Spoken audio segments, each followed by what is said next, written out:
Hola a cada uno, mis apreciados oyentes y hermanos en la fe.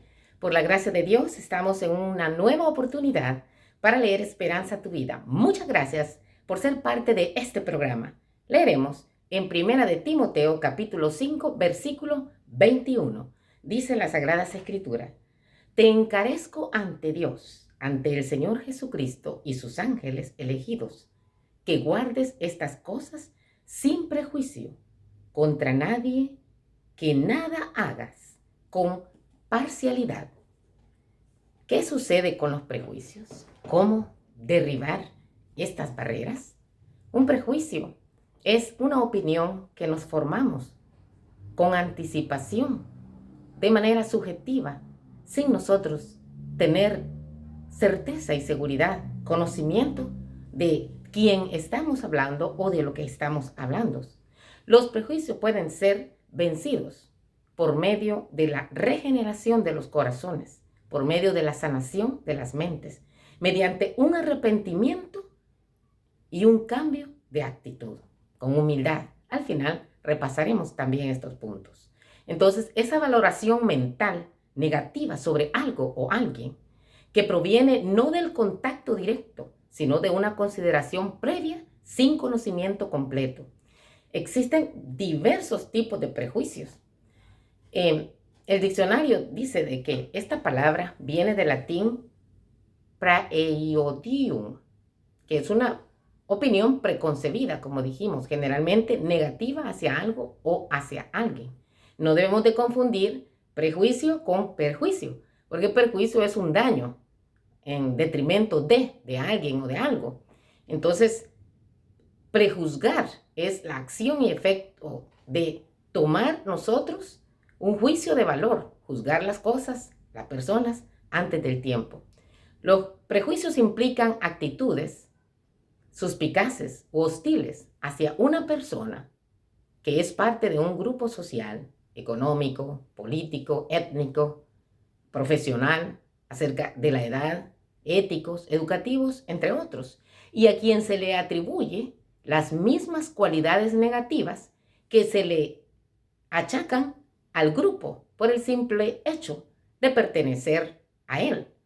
Los especialistas sostienen que los prejuicios surgen de la necesidad del ser humano de protegerse de todo aquello que reconozca como potencialmente peligroso.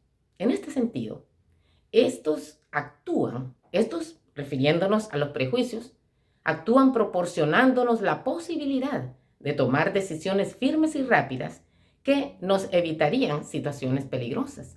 El problema fundamental de los prejuicios es que derivan en situaciones de injusticia y discriminación. Esto significa que a determinadas personas se les da un trato diferente o de inferioridad, sin motivo ni justificación alguna, debido a su pertenencia a determinados grupos étnicos, sociales, políticos, religiosos. De allí que los prejuicios puedan tornarse en sentimientos de xenofobia, homofobia, racismo, intolerancia religiosa, entre otras. Por ejemplo, la homofobia es el miedo a estar incómodamente cerca de las personas homosexuales. El racismo es la exacerbación del sentido racial de un grupo étnico que suele motivar la discriminación racial.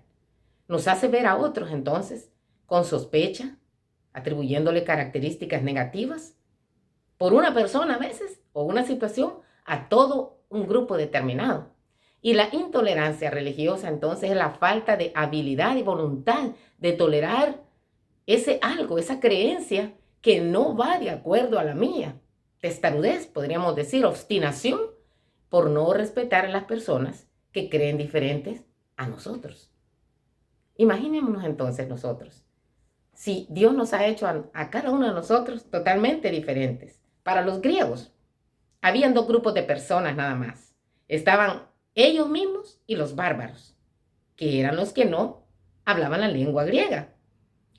Pablo estaba convencido que el cristianismo era una plaga. Compartía el orgullo y los prejuicios de su nación judía y los alimentaba ¿De qué manera? Con sus celos, especulaciones, fanatismo y superioridad, hasta que su encuentro con Cristo, allí registrado en el libro de Hechos, capítulo 9, lo transformó para siempre. Entonces, un encuentro con Cristo Jesús debería hacer en nosotros también personas libres de prejuicios. Tenemos que trabajar en esto, mi amado. Yo también. No solamente tú, querido, que me escuchas. Ahora, años más tarde, aconseja al joven Timoteo que él se circuncide, no porque Dios lo requería, sino para que los prejuicios no debilitaran su ministerio. Estaría raro esto, ¿verdad? Sin embargo, mientras condescendía, hasta con el prejuicio judío, creía y enseñaba que la circuncisión y la incircuncisión nada eran y que el evangelio de Cristo era todo.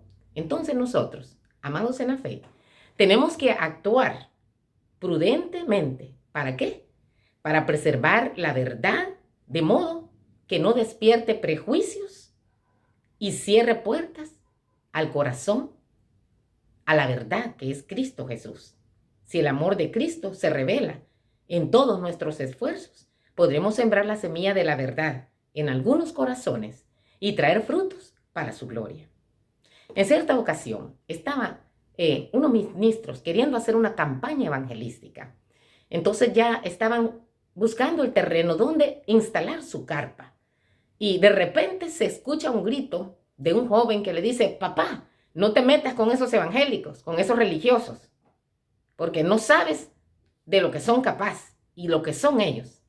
Entonces, el joven él tenía prejuicios, tenía opiniones ya preestablecidas acerca de la gente que es evangélica.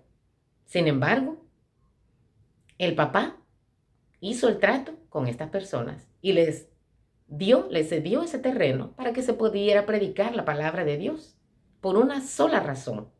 ¿Qué le hizo perder los prejuicios al padre de este jovencito? ¿Sería la apariencia de los evangélicos? ¿O el programa que ellos ofrecían de servicio? ¿O algún conocimiento a nivel institucional o doctrinal de la iglesia a la que pertenecían? Nada de eso fue lo que contribuyó para que este hombre no cediera a sus prejuicios. Simplemente dijo: conozco a una ancianita de esta iglesia. Si todos los de esta iglesia son como ella, estoy confiado y seguro, dijo el Señor, que no hay problema. Ellos pueden estar en mi terreno, en mi solar. Yo no sé, querido, pero ¿qué haríamos nosotros? ¿Qué somos nosotros? ¿Qué hacemos frente a personas o situaciones que no son de nuestro agrado a veces, o de las que tenemos una opinión y un precedente ya negativo? Nosotros no debemos de construir prejuicios, mi amado en la fe. Más bien debemos derribarlos con mucha oración, con un buen ejemplo. Porque un cristiano bondadoso, una cristiana bondadosa y cortés, es el argumento más poderoso que se pueda presentar en favor del cristianismo. Allí, si tú te recuerdas en la palabra de Dios, tenemos al mismo Jesús como ejemplo. Recuerdo cuando por su origen ya estaban prejuiciadas las personas. ¿No es este el carpintero?, decían allí en Marcos 6:3, hijo de María y hermano de Santiago, de José, de Judas y Simón. Y se escandalizaban de él, porque decían: no, si este es hijo de aquel carpintero, ¿qué nos va a venir a decir a nosotros? También la gente estaba prejuiciada por la residencia de donde él procedía, de Galilea. San Juan 1:46, de Nazaret puede salir algo bueno, dijo Natanael, el que después siguió a Jesucristo. Así dijo. Y nosotros, hermanos, a veces, ¿cómo decimos? Pero de aquel continente puede venir alguien a enseñarme a mí. ¿Pero quién es este? ¿Pero de qué ese país? Si ese país, no, en comparación con el mío, no tiene mucha superación. A veces nosotros actuamos de esa manera también. Por su raza. En San Juan 4:9 dice: la samaritana, Jesús se acerca y le dice: dame de beber. Y la samaritana se asusta y se sorprende. Pero ¿cómo tú, le dices, siendo judío, me pides de beber? Si los judíos con los samaritanos no nos llevamos. Y no se llevaban porque de verdad los judíos los discriminaban por ciertas situaciones atrás, que en algunas eran válidas, pero que eso se iba pasando de generación a generación. Y eso es lo que también nosotros debemos de procurar, querido, que ponerle un paro a las cosas. No porque yo en algún momento me equivoqué, pensé mal de alguien o de algo, yo se lo voy a querer infundir a mis hijos. Hay que tener cuidado también con eso, ¿verdad? Porque en cuanto a la enseñanza, lo mismo. En San Juan 9, 16 al 41, aquel muchacho ciego que había nacido así ciego, de repente Dios le hace su milagro y le devuelve la vista. En 2 veces lo interrogaron a él, los judíos y los fariseos, diciéndole, ¿cómo sucedió esto? Dinos, ese milagro que te hicieron. Y también no les basta con él, se van hasta donde sus papás y le preguntan, ¿cómo fue que sucedió esto? ¿Él nació así o cómo? En ese entonces se creía que todo este tipo de desventajas físicas eran producto del pecado de los padres o de la misma criatura. Nada de eso es según la palabra de Dios. Así que a toda costa, los judíos, los principales y los fariseos preguntaban y preguntaban que cómo podría ser ese tipo de milagro Jesucristo, si no era nadie prácticamente para ellos. Y entonces, últimamente, cuando le vuelven a preguntar a la persona que había sido ciega, él les dice, bueno, yo lo que les puedo decir es que yo era ciego y que ahora miro. ¿Lo quieren escuchar otra vez? Les dice. Me están preguntando, ¿quieren que les vuelva a repetir la historia de cómo este hombre me hizo este milagro? Y entonces ahí este hombre que había sido ciego también les dice, ¿quieren ustedes también ser sus discípulos? Tú puedes ser discípulo de él, le dijeron los fariseos, pero nosotros no. Y el que había sido ciego le dice, bueno, a lo mejor ustedes también quieren aprender de él y quieren ser discípulos de ese gran maestro. Entonces los discípulos le dicen ahí en el versículo 28, era como un insulto, lo pusieron a insultar al que había sido ciego, ¿verdad? Entonces nosotros somos discípulos de Moisés, que habló cara a cara con Dios, le dicen al ciego, pero así le decían a Jesús, al Dios Todopoderoso, no sabemos de dónde es. ¿Cuántas veces nosotros, mi amado, no actuamos también de esa manera prejuiciadamente?